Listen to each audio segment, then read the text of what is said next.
Yo creo que también hay que reactivar otro tipo de industrias, las capacidades argentinas, la tecnología, el talento argentino, lo que significa fabricaciones militares como proyecto de fabricación de armamento para la industria del mundo. Todas esas cosas que los progres se ponen mal, pero que la Argentina tiene una expertise. Si el modelo es nuevamente el modelo del Estado presente, las abuelitas de Plaza de Mayo, de vuelta, la izquierda porteña, viste, agazapada para tomar el poder, somos boletas, no tenemos destino. Me parece que es imprescindible retomar un marco de diálogo razonable. Está el gobierno haciendo la tarea. El ministro del Interior ha trabajado muy bien, Santiago Caputo, el subjefe de gabinete, Rolandi, digamos, hay gente que se ha empeñado en articular un diálogo. El gobierno ha entendido que si hay algún cambio tampoco debe dramatizar. No siempre las leyes que manda el Ejecutivo, en general, siempre se cambian. O sea, no salen con los puntos y comas que el Ejecutivo quiere. Por lo tanto, a mí me parece que la ley va a salir en general. ¿Cuáles son los puntos hoy en discusión o debate? Uno es el famoso tema del RIGI, que es un tema para generar inversiones, y apunta, por encima de todo, tiene un objetivo que es minería, petróleo y gas. Grandes inversiones. Hay algunas aristas que en diputados las vimos, las estudiamos y las vimos. O sea, la importación, una de las críticas, por ejemplo, la importación de equipamiento usado, es propio de la industria petrolera. Pero no es que no lo vimos. Incluso hasta lo he planteado en el discurso de cierre. Bueno, tal vez para tranquilizar a la Unión Industrial, y que además van a trabajar siempre en un gran proyecto de inversión, las pymes nacionales, porque esto está demostrado desde Vaca Muerta. Todas las pymes nacionales metalmecánicas de Santa Fe, de la provincia de Buenos Aires, trabajan con Vaca Muerta. Bueno, está este argumento que me parece que, respetuosamente lo digo, está magnificado, porque la industria pyme santafesina metalmecánica trabaja con Vaca Muerta. Si hay un nivel de inversiones que se ha desarrollado en ese núcleo productivo que es Vaca Muerta de petróleo y gas, en general tiene terminales en las pymes de Santa Fe. La experiencia muestra que no están así. Pero bueno, siempre hay aristas que podrían haber sido modificadas o no. Un proyecto de grandes inversiones para la Argentina indudablemente define una necesidad imperiosa de que entren recursos al país en estas tres actividades. Hay que motorizar la minería, actividad vedada en la Argentina por un proceso cultural negativo. Hay que consolidar el proyecto de gas y de petróleo. Después, sí, habría que hacer un proyecto PYME, sí, claro. Tampoco lo veo probable. No lo veo probable. Yo conozco el proyecto de Alvar, que es el único proyecto de aluminio que hay en la Argentina, que Madares ha trabajado en la consolidación de la provisión energética. Sin energía no hay aluminio. Y los tres tipos de energía que tiene la planta, eólica, gas y eléctrica, es un trabajo que le ha costado años. Los costos son muy... No lo veo por ahí, pero bueno. El tema es cómo se logra que la Argentina se abra a este tipo de actividades que son de carácter, sí, son extractivas, sí, pero que son fundamentales para la consolidación de la soberanía energética de la Argentina. Durante el debate en la Cámara de Diputados yo escuché largamente discursos que vienen por la soberanía, vienen por la tierra, por un esquema primario extractivista. Ojalá la Argentina tuviera un modelo extractivista que nos permitiera la autosuficiencia energética. Hubo años donde la soberanía estaba totalmente conculcada con importaciones de gas y de petróleo de más de 15.000 millones. Parte del déficit crónico y de la deuda que tiene la Argentina está ahí, en esos años que van desde el 2008 en adelante, donde no tuvimos que importar gas y petróleo. Así que, digamos, hay discursos viejos en Argentina. Hay discursos viejos. Bueno, indudablemente que el cepo, yo no soy economista, soy un hombre que conoce la Argentina y que ha aprendido economía desde la praxis. Indudablemente que el cepo es es una valla que el gobierno tiene y que en algún momento tiene que salir y, digamos, tener un dólar unificado. Bueno, para eso tiene que consolidar divisas, no es un tema que se pueda hacer de un día para otro, pero el gobierno tiene que ir hacia eso, indudablemente. Porque uno se imagina, si no pueden sacar dividendos, ¿cómo van a invertir? No. El proyecto Righi tiene que ver con cosas que en la Argentina del kirchnerismo nunca se hicieron. Vos podés sacar utilidades, el valor de lo que producís es valor internacional. Vas a tener que tener extraña jurisdicción en los tratamientos de conflictos con el país. La Argentina no es creíble. Duele decirlo, pero no es creíble. Puede asimilarse a un país africano conducido por algún dictador suelo, más allá de que vivimos desde hace 40 años en democracia. Es uno de los países más demandados en el CIADI. Es uno de los países que ha defaulteado o ha estado al borde de default un montón de veces. Es un país que no cumple con los compromisos contractuales. Estamos analizando el proceso reciente de Camesa, Exacto, de la generadora. ahora. Bueno, es un hecho complejo para el gobierno. Claro, porque es contradictorio. Porque es contradictorio con su principio de respeto por los contratos. No sé cómo termina esta ecuación, pero ha generado una convulsión en el mundo de los negocios y en todo el ámbito de la energía, donde la Argentina necesita invertir. Algunas ideas que tienen que ver con el capitalismo, con la visión. Yo no quiero un capitalismo financiero ni un capitalismo liberal. Yo creo que la Argentina sale por la vía de las exportaciones, por lo tanto me parece que hay que acentuar, el gobierno tiene que acentuar la vía exportadora. Por ejemplo, porque a mí siempre lo que me ha importado, cualquiera sea el lugar que he estado, en el ámbito público, tanto en el Senado como, primero en diputado, después en el Senado, yo aprendí desde la experiencia pública que la importancia de la gobernabilidad, de tratar de afianzar la gobernabilidad. Por supuesto que se trata de gobiernos democráticos, se trata de algunas cosas que,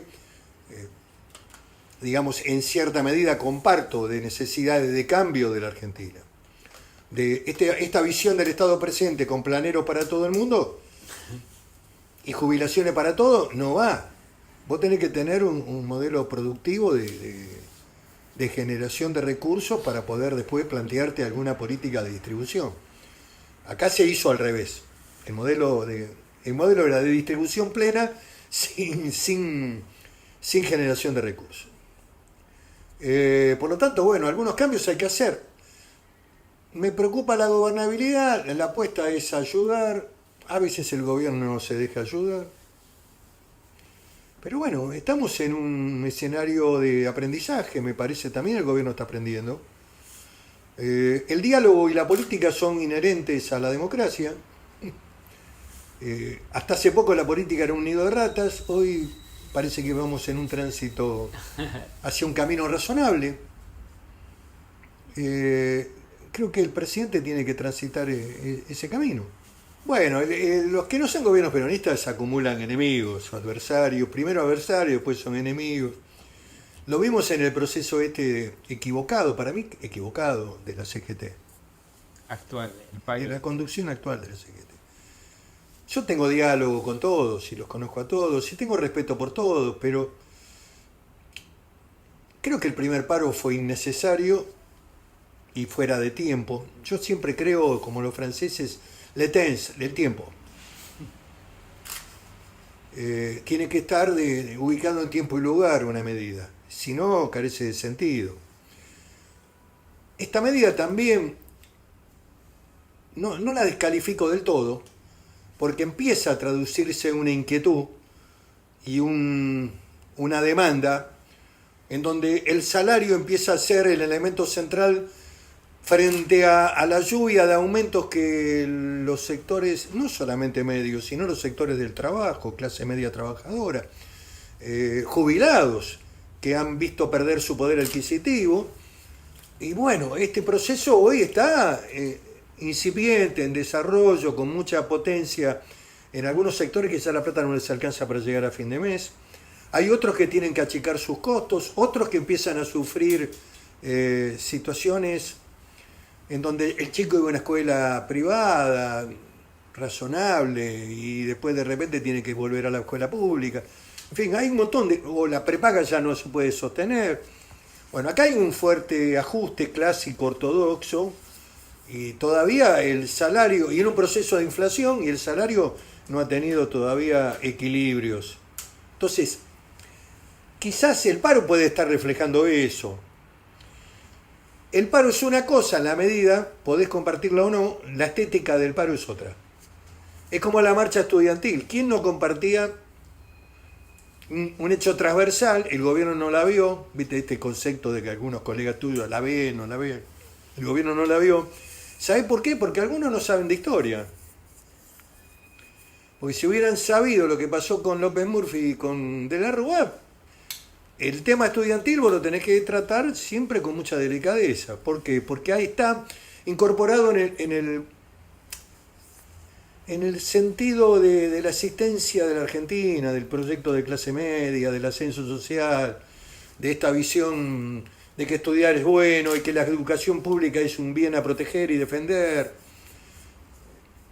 Entonces el gobierno no la vio. Se hizo la marcha, fue una marcha transversal exitosísima. El palco fue una catástrofe.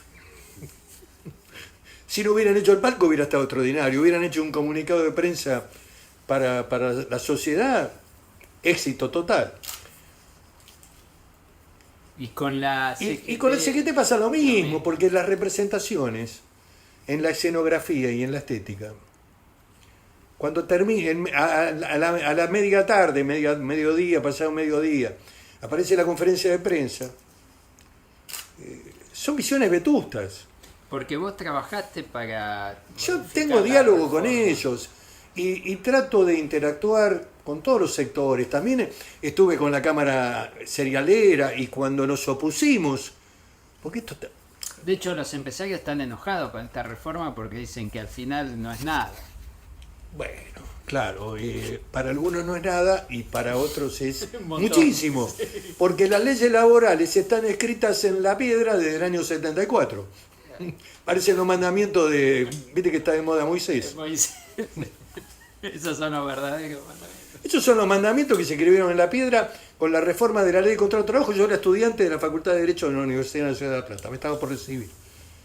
Se sancionó la ley de contrato de trabajo, está prácticamente vigente con algunas modificaciones.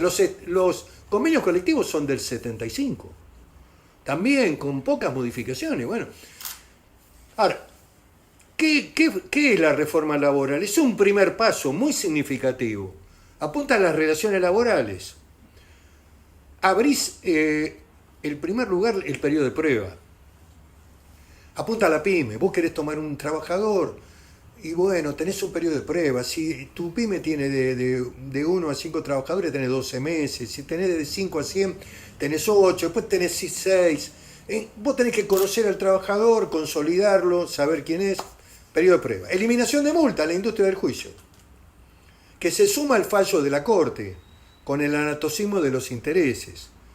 Pero la eliminación de las multas es muy importante, porque cuando vos vas a un juicio laboral por despido con multas y con intereses, la empresa termina pagando un disparate, que es lo que pasaba en los juicios laborales con el fallo último de la Corte Suprema.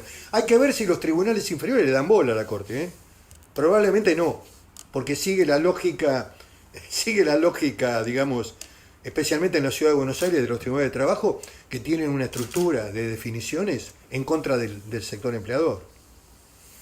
Deberían recordar a Perón: sin empresa no hay trabajadores. Deberían recordarlo, pero bueno.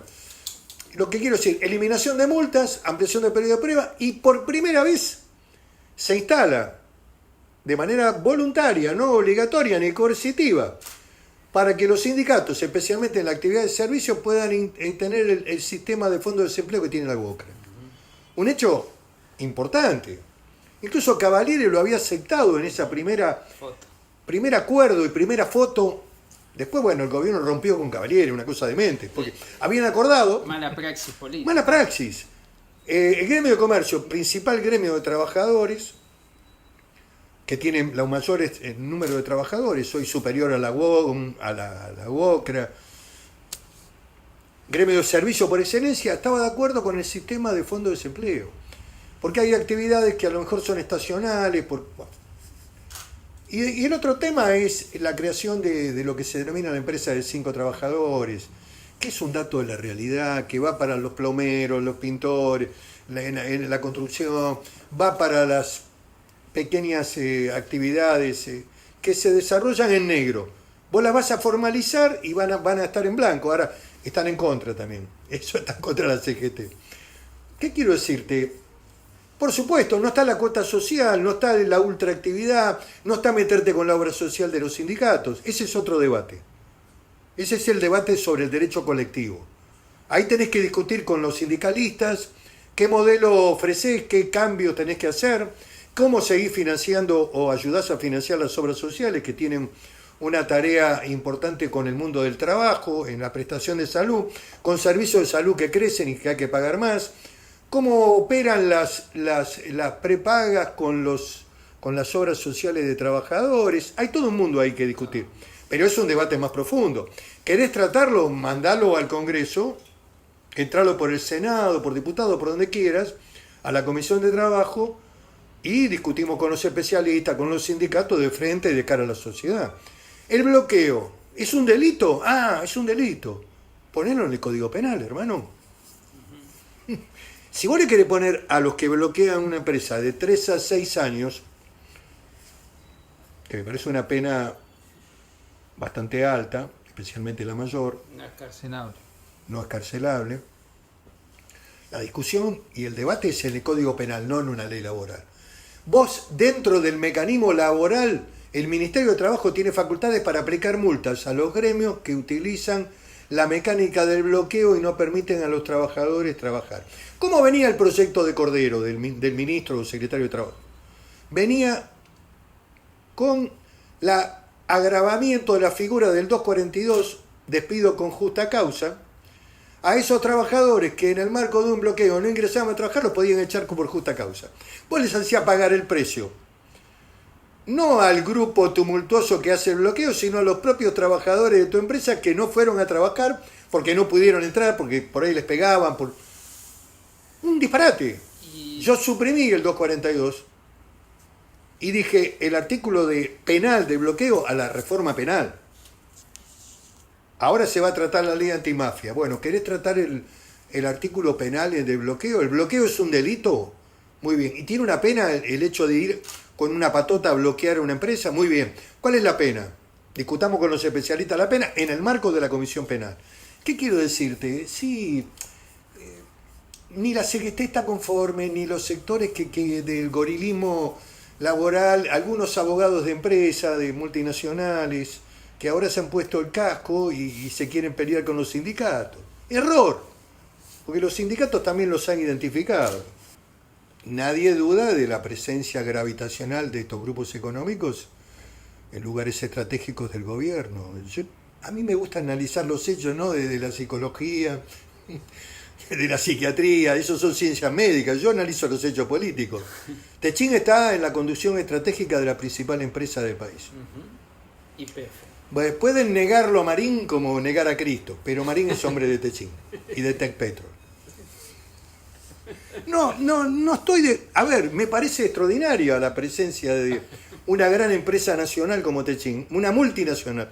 Diría la única junto con Arcor, que son multinacionales en serio de la Argentina, nacionales, y yo creo en la burguesía nacional. No estoy descalificando el hecho. Nadie discute la gravitación, digamos, también de Ernequian. Empezando por el jefe de gabinete y el presidente. Sí, y otros hombres dentro de la estructura, sí. Pero a ver, tampoco está mal que hayan trabajado en una empresa de la Argentina. A ver, yo no. Bueno, vamos a ver cómo se desarrollan los eventos de grandes inversiones, cuando se privaticen algunas empresas. Claro. Ahí es importante el control del Congreso, con la bicameral, con la auditoría, con la SIGEN, que está en la ley. Claro. Y fíjate que la ambición del gobierno era muy amplia, había 41 empresas que quedaron 13, Algunas van a estar en modelos de mixtas o de concesión. Se sacó el Banco Nación. Menem fue un hombre muy importante, fue el intento de una Argentina capitalista y de apertura. Bueno, fracasa como fracasaron todos los gobiernos democráticos porque siempre gastamos más de lo que producimos. La demanda de la sociedad argentina es infinita. Todo el mundo quiere jubilaciones sin aporte, todo el mundo quiere pensiones. Tenemos más pensiones por discapacidad que los americanos después de la guerra de Vietnam. A ver, es un modelo inviable. Y forma parte también de un proceso que empezó a perfilarse mediados de los 70 con la terminación o conclusión de un proyecto ligado a la industria argentina, a la sustitución de importaciones, a la globalización. Y bueno, y los gobiernos democráticos tratando de mantener el estado de bienestar, la generación de un nivel de vida determinado, le dieron a la máquina. Este es el verdadero trasfondo. Después vos podés decir, hubo gobiernos que entendieron más el tema económico que otros. Menem logró un proceso de estabilidad durante casi 9 años, que tuvo valores. Creció la economía. Creció la economía, pero bueno, había sectores que estaban...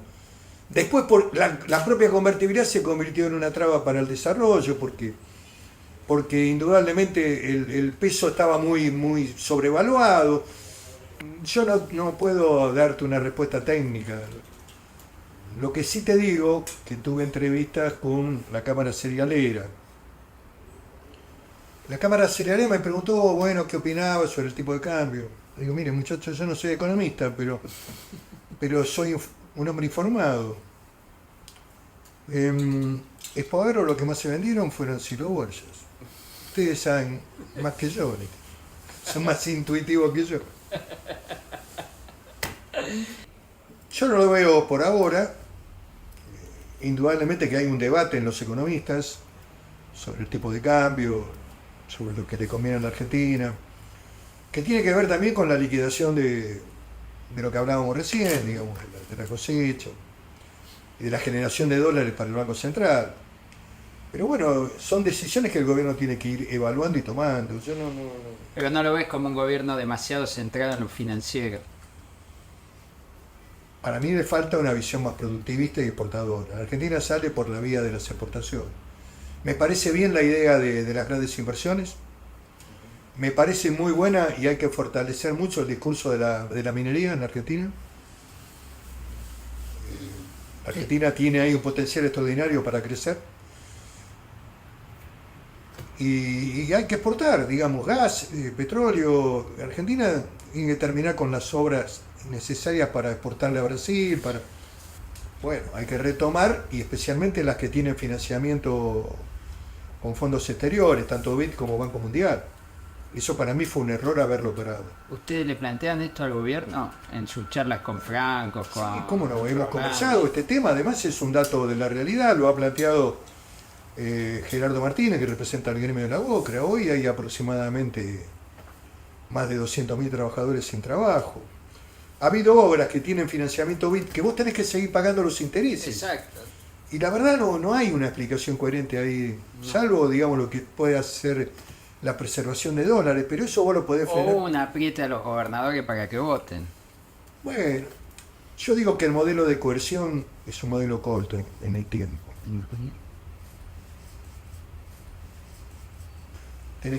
La política también implica que la gente te siga, que te acompañe, te crea. Coerción es decir, bueno, vamos a apretar a los gobernadores y le vamos a liquidar. Hay obras que están faltándole el 20%, el 30% y no las terminan. Y la plata era del Banco Mundial o del BID. Bueno, error. Que también se traslada a las redes, ¿no? Apriete a través de las redes. Una Sí, marca de este pero gobierno. te digo la verdad. Yo soy de los que opinan que ese mundo es un mundo líquido. Que no pasa nada. Pasa en el momento, es el ejercicio momentáneo de la catarsis, del enojo. Es parecido a las categorías de periodistas. Es los indignados. La teoría de los indignados ya la había desarrollado muy bien en Europa y es el origen, porque todo pasó antes. Sí. Primero en Francia. Primero en Francia, después en España. Dio lugar a Podemos como construcción política. Sí. Boric llegó a la presidencia a través de un esquema de indignados, con la gente en la calle jóvenes pidiendo educación. Fíjate la importancia que tiene en la universidad. Sí. La demanda no era del esquema de la economía. Los chilenos tenían un modelo de alternancia política, pero una economía estable. Pero se habían olvidado de lo mismo que se olvida Paraguay. Claro. A mí me critican porque yo critiqué el modelo de la macro paraguaya, está muy bien, está bárbaro la macro paraguaya.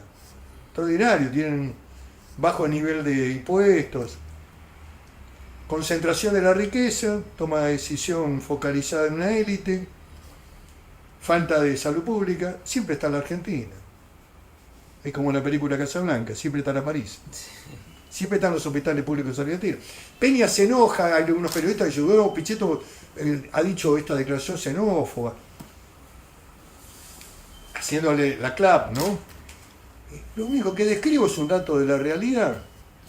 Hay un modelo que a la Argentina le sienta bien, que es el modelo agroexportador productivo de recursos energéticos, que es muy importante para el mundo. Yo creo que también hay que reactivar otro tipo de industrias, las capacidades argentinas, la tecnología, el talento argentino, lo que significa fabricaciones militares como proyecto de fabricación de armamento para la industria del mundo, todas esas cosas que los progres se ponen mal, pero que la Argentina tiene una expertise. Hoy, por ejemplo, hay escasez de balas para los cañones.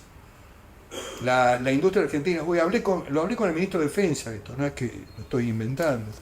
El ministro Petri me decía que Argentina puede ser un polo de inversión y de desarrollo industrial para la fabricación de este tipo de armamento que el mundo en guerra demanda. ¿Qué va a hacer? No, las visiones que tienen hoy los dirigentes que conducen el peronismo van atrás, 50 años. ¿Ya te sentís más cómodo hablando con Cornejo que con un gobernador peronista? No, me siento cómodo hablando con el mundo, con todo. Me interesa hablar con todos.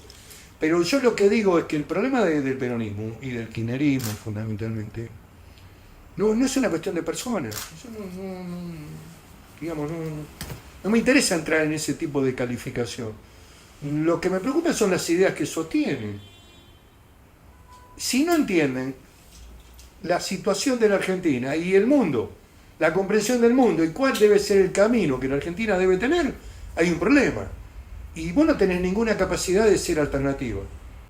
Si el modelo es nuevamente este modelo del Estado presente, las abuelitas de Plaza de Mayo, de vuelta, la izquierda porteña, vista agazapada para tomar el poder, somos boletas, no tenemos destino. Ahora, si hay un peronismo productivista, capitalista, desarrollista, con una visión de crecimiento, de que el trabajo es lo único que te salva, bueno, el debate es ese, un debate de ideas. Massa no ocupó ese lugar. Lo trató de ocupar, no pudo. No pudo del todo, porque era muy grande la sombra del kirchnerismo. Claro. Y porque le faltaron algunas cosas, qué sé yo. Quizás intentó, hizo una gran... Yo digo que desde el punto de vista político hizo una gran elección. Te diría, desde el lugar donde estaban, desde la noche oscura, con un proceso inflacionario y un presidente que no fue, que no pudo, que no supo, que no quiso, con la cuarentena, con la inflación, bueno, hacer una experiencia electoral de casi 44 puntos y de haber ganado la primera vuelta, Massa ganaba en primera vuelta o lo ganaba. Esto también no se necesitaba ser un analista de lo que contrata hoy el gobierno, para darse cuenta que hay cosas elementales en la política. Si vos haces una segunda vuelta, eran más los que estaban enojados que lo que... No, porque este es un hecho novedoso, disruptivo, que tampoco es un fenómeno nuevo en el mundo.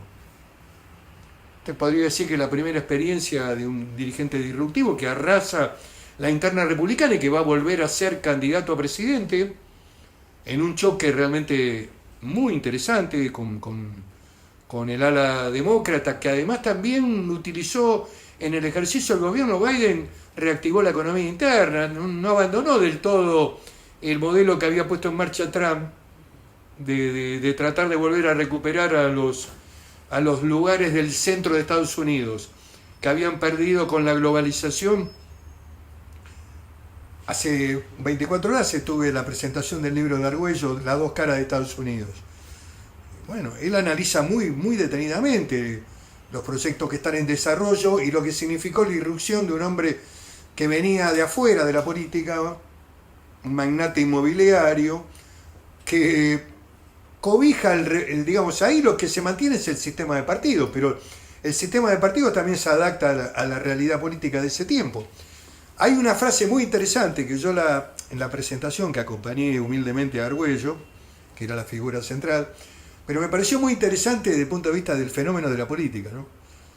Porque le preguntan a Obama, faltando ya poco tiempo, en el último discurso del Estado de la Nación de Obama ante el Congreso, un periodista le hace un reportaje y le pregunta: ¿usted ve a Trump haciendo el discurso del Estado de la Nación? Y Obama dice: no, lo veo más en un programa Saturday Night Live, ese programa ese de cómico. Claro, a los 6 meses Trump barrió a todos los opositores del partido, era el candidato del Partido Republicano. Sí. Le vuelven a preguntar y entonces Obama corrige. ¿Viste? Se acerca más a la realidad y dice: bueno, en política todo puede ocurrir. ¿Qué quiero decir? Que hay fenómenos, Bolsonaro, Milei, que sintetizan un tiempo epocal, un agobio y un cansancio a la democracia. Hay una crisis de representación en el sistema. A veces la democracia no resolvió los problemas de la economía. Bueno, esto no es... nosotros creemos que somos únicos siempre. La grieta nuestra. Todo esto, la verdad... Bueno, la experiencia de Bolsonaro y de Trump indica eso. No se repitió con Macron, que también venía de afuera y armó un partido en 7 meses. Sí. Pero hay otro tipo de instituciones en Francia y hay un miedo a la derecha de Le Pen. Claro. Lo que ocurre es que este tipo de gobiernos tiene que afrontar cambios realmente radicales en el sentido de la palabra, cambios estructurales, y lógicamente que si se llevan adelante esos cambios que pueden ser para bien de la Argentina, eso a lo mejor trae un correlato negativo en el plano electoral, puede ser. Claro. Y las crisis, que por ahora no las tuvo, sirven para acomodar al gobierno. Cuando hay una crisis más compleja en el plano económico, el gobierno tiene que readecuarse. Le pasa a todos los gobiernos. A ver, esto es de manual, digo, no estoy inventando nada nuevo. Siempre que hay un proceso, en 4 años hay eventos, qué sé yo. El kirchnerismo venía bien y en el 2007 empezó a sentir que estaba perdiendo equilibrio fiscal. En el 2008 armaron la 125. Armaron una guerra con el campo cuando era una cuestión de intereses. Si hubieran negociado, a lo mejor llegábamos al 40, 38, en un periodo de sección extraordinaria con la soja creciendo de una manera extraordinaria. Pero bueno, esa batalla le costó al kirchnerismo una herida que todavía permanece abierta. Y ahí empezó también un proceso de declive, de aumento del gasto.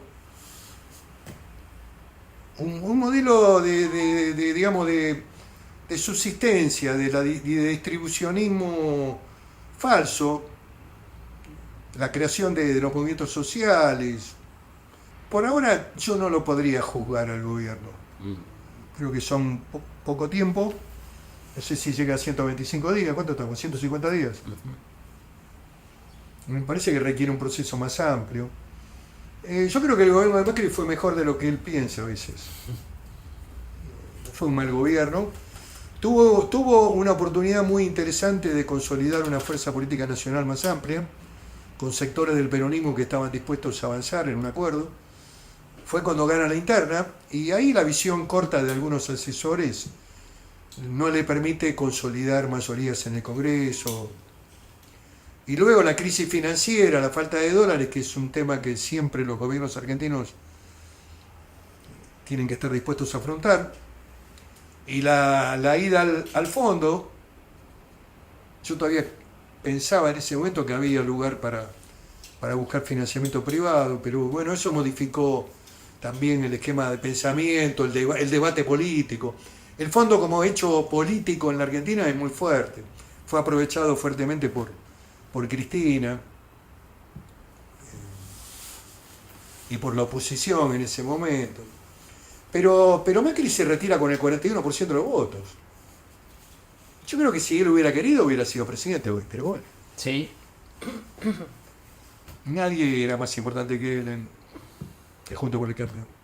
Con todo el respeto por los demás. Y porque además tenía una base electoral, y porque además era conocido, y porque además había sido presidente. Y seguimos en ese camino del desierto. Es un largo camino en el desierto, pero creo que hay cambios que se están dando también en la sociedad que ayudan. Sí. Después el tema es si la sociedad te mira o no. ¿Cómo es la política? Por ahí no te miran, o no te quieren mirar. Y por ahí miraron a un hombre que apareció de la nada y que era un fenómeno comunicacional. Porque todos jugamos a las redes. Yo que soy un político del siglo XX también hice redes. Tal vez no 24x24. Yo no voy a estar con el Twitter a las 2 de la mañana. Ni mi Twitter interactúa con los demás, ni me peleo con los demás. Fijo posiciones, pero también usé Instagram, Twitter. No hago boludeces porque yo creo en mi identidad. Y también creo en una cuestión que pocos políticos le dan bola en la Argentina, que se llama estética. Pero no la estética de la moda. Digamos, hay una estética social, que si no la cuidas en política...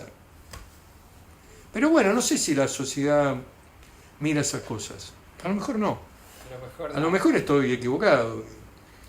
Y seguiré transitando por el desierto. Siempre la gente opciona, sí, es una teoría interesante. Lo que no creo que vuelva para atrás la gente. Uh-huh. Claro, él dice, no va a volver al kirchnerismo. Va a volver a la búsqueda de una política profesional, un gobierno técnico como los italianos, algo así. Bueno, sí, Draghi fue una salida a la crisis italiana, digamos, venía de manejar el Banco Europeo, digamos. Sí. Puede ser. Puede ser también que se genere un proceso de recambio, de renovación de las ideas. Milei creo que puede ayudar al cambio de las ideas. No me compro tanto el concepto de cambio cultural, pero puede ayudar al cambio de las ideas. Eran fantasías, qué sé yo, algunos querían creerlas, pero... Yo creo que primero la gente tiene una tendencia siempre a respetar el valor de las elecciones y de la institucionalidad en la Argentina. Yo también dije ayer que, frente a una pregunta que nos hizo la que coordinaba el panel, que era Nancy Pasos, en el Finanza, yo lo que dije que la Argentina tiene instituciones que funcionan y que el Congreso es mucho mejor de lo que algunos periodistas piensan. Primero y principal, no creo que vengan con 2/3, con lo cual está abierta la posibilidad que diputados acompañen los cambios o convalide la primera decisión. Si los cambios son para mejor, ¿por qué no? Es la marcha del león, rugiendo cada vez más fuerte, llevando la libertad, tratando de cambiar la suerte. Es la marcha del león, despertando